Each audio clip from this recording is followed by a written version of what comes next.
ईद आकाशवाणी रांची के अकुनिंग पुतुल त्रिकीती कुड़ुकनु हफ्ता खबर में ना प्रधानमंत्री नरेंद्र मोदी झारखंड ता 3 संगे गोटा देश भर नु 3 अमृत स्टेशन ही वर्चुअल माध्यम ते उद्घाटन नंजस मोदी बाचस का ई अमृत भारत स्टेशन न केवल भारत ही हजारों साल पच्चा विरासतन बछावा ओ बल्कि राज्य नु पर्यटन अड्डन मुंदभारे पर्दा आगे हूँ नलक ननो विकास भी विरासत भी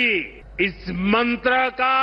इन अमृत भारत रेलवे स्टेशनों पर उसका नजारा साफ साफ दिखाई देता है। ये स्थानीय कला और संस्कृति के भी नए प्रतीक है।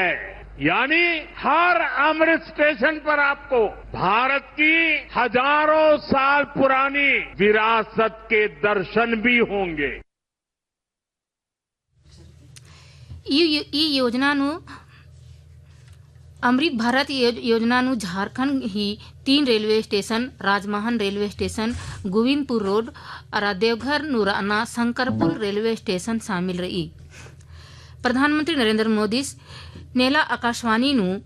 मासिक मन की बात कार्यक्रम नु देश विदेश ता आलर्ग नेतंग आ विचरण साझा ननुष ई कार्यक्रम ही प्रसारण दूरदर्शन आकाशवाणी ही अलावा कई प्लेटफॉर्म ती हूँ मनो लोकसभा अध्यक्ष ओम बिरला नेला ती 2 दिवसीय झारखंड दौरानु बरोश आज नेला chamber of commerce Jamshedpur he platinum jubilee समारोह नुहू मेशा मनुष इदिन ती मुंद रांची बरना ती आज ही स्वागत हूँ मनो केंद्र सरकार देश भर नु कई किसिम ही मन्ना नलक नु लक करीब 6 करोड़ नलक नन्नु श्रमिकर गे एकीकृत पेंशन योजना उंदरना ही तैयारी नना लगी ई योजना गिग वर्क ही पेंशन योजना लेखा मनो श्रम एवं रोजगार मंत्रालय पेंशन योजना ही प्रारूप नु नलक नना लगी झारखंड नु अब आउटसोर्सिंग ही आधार ती बहाली नु भी आरक्षण ही पालन नंतार लगी इदी ही तहत बहाली अब 5 बछर गे मनो और मानदेय नु 3% वार्षिक वृद्धि मनो इदी संगम 4 लाख ढिबा ही ग्रुप दुर्घटना बीमा ही हूँ फायदा कर मिर्गे खखरो राज्य सरकार नकली दवाई ही कारोबार नो अकुन कड़ा कदम चोद की रही स्वास्थ्य मंत्री डॉक्टर इरफान अंसारिस 300 खास दवाई गे QR कोड झुंझुना नंजका चिचकार अस अब पेन किलर बुखार ही दवाई प्लेटलेट्स बढ़ावाना दवाई शुगर अरा थायराइड ही दवाई गर्भ निरोधक अरा विटामिन सप्लीमेंट्स लेखा खास दवाई QR कोड ही बिना बाजार नुमा बिसरो झारखंड नो कथित तौर नो 38 करोड़ ढीबा ही अर्खी घोटाला नो धर का वरिष्ठ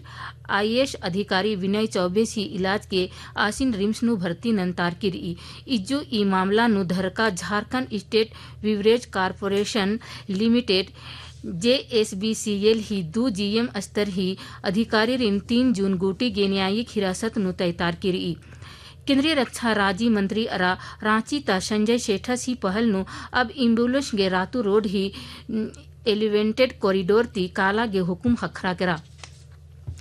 झारखंड ता गोड्डा ती सांसद डॉक्टर निशिकांत दुबे और जमशेदपुर ता सांसद विद्युत वरण महतो समेत 17 संसद और 2 संसदीय समिति संसद रत्न पुरस्कार 2025 के चुनतार की रही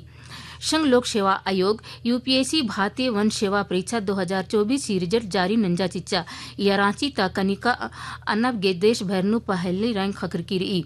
झारखंड लोक सेवा आयोग 11वीं और 13वीं सिविल सेवा मुख्य परीक्षा ही रिजल्ट जारी नंजा चिच्चा या 5 नंज का अभ्यर्थी ही सत्कार 10 जून गोटी 23 जून गोटी आयुक्ता कार्यालय नु मनो गृह मंत्रालय पद्म पुरस्कार 2026 गे नामांकन गे नेवताज की रही नामांकन 31 जुलाई गोटी राष्ट्रीय पुरस्कार पोर्टल ही माध्यम ती ऑनलाइन नना ओंगनर लातेहार जिला ही सलैया पतरा हिद्दे बितिचका माहा पुलिस ही मुठभेड़ नु नक्सली संगठन JJMP प्रमुख पप्पू लोहरस लावरस इस मैया सरकार 10 लाख डिब्बा इनाम उइकी राचा राजी भैरनु प्री मानसून ओरे मंजा केरा मानसून विभाग के अनुसार राजी भैरनु तंगहाय तय बेड़ा ती 10 दिन चाड़िम बर आऊंगी इतरा दक्षिण पश्चिम मानसून केरल राज्य अड़सिया केरा हाकी इंडिया और आमिट यूनिवर्सिटी ही मझी उनटा महत्वपूर्ण समझौता ज्ञापन MOU नंतारा ई पहल ही तहत राष्ट्रीय और अंतर्राष्ट्रीय स्तर ही बीचुर्ग ही 100% गोटी छात्रवृत्ति और 3 चंदो ही निःशुल्क बेचना साइकोलॉजी सर्टिफिकेट चीतारो इदी संगम कुड़ुकनु हफ्ता खबर मुंजरा।